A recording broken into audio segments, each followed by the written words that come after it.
I've been working to develop a compensated banjo bridge, and what that is it lengthens the string for the middle string. So the G string in particular here now is going to be a little bit longer than the G string and the D string.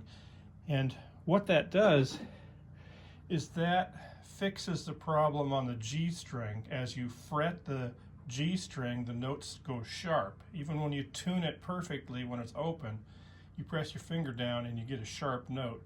So by lengthening the scale of the G string, you can address that intonation problem. So I've been working on it for a while, and I have, these are my prototypes over here on the left. So at first I compensated only the G string, and that worked okay. But then I wanted to get a little bit more compensation on the G string, so this one actually gets a little bit more compensation. And then I've been working to refine this one. And so in this refinement, I rounded the edges, but this one is printed at 100% infill. So it weighs about 70 grams, which is about twice the weight of a wooden bridge. So this is my last prototype so far. This one is printed hollow. I've printed it right now with PETG. I'm hoping in the future to get to print one with some carbon filaments and try to make it a little bit lighter in weight so we can more simulate the weight of the wooden bridge. So the wooden bridge is going to be brighter and louder because it doesn't weigh as much. So this is going to be a slightly different tone. But the reason I did this was I wanted to decide if I wanted to make the investment in buying a wood compensated bridge. I thought, well, hey, I can just print one, try it out, and if I like it, then I'll order the wooden one. So you might be thinking the same thing, but actually you'll find this actually makes a decent bridge. So in an emergency, you could use this. So in this video, I'm going to show you how I change the bridge. It's a pretty quick, simple process. You don't have to unstring the instrument, but you do have to loosen the strings. So the first step is some people will probably want to put a little mark on their drum head showing where your bridge currently is situated. That helps you get it back into place. But you don't have to do that because placing the bridge is actually not that difficult, and it's something you should learn how to do.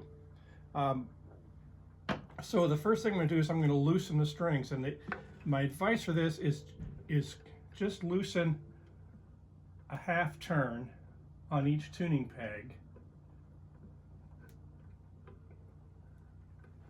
And that way you can easily just turn them back a half to get it back close to where it was before.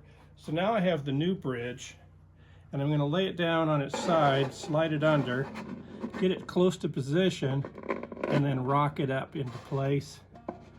And it came into place with all the strings in the notches.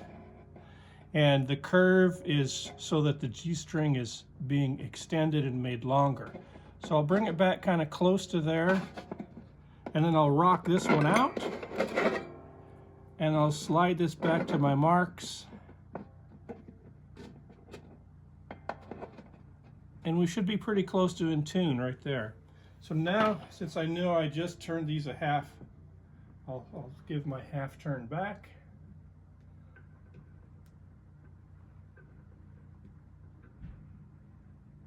Now I'll tune it.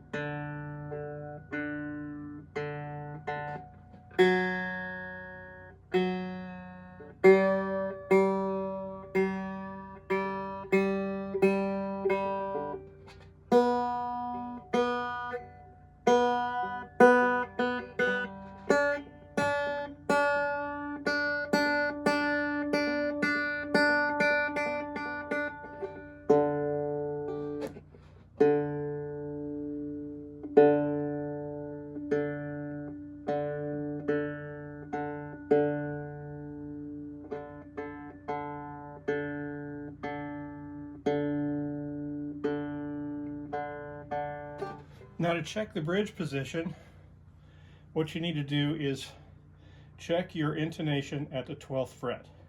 So when your string is tuned, you check your tuner and you see that it's right dead center. Hold it down at the 12th fret and push it again.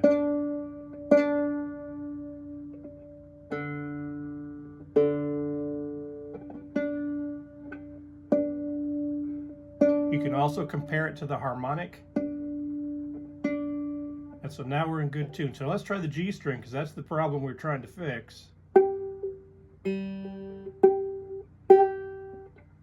Perfect.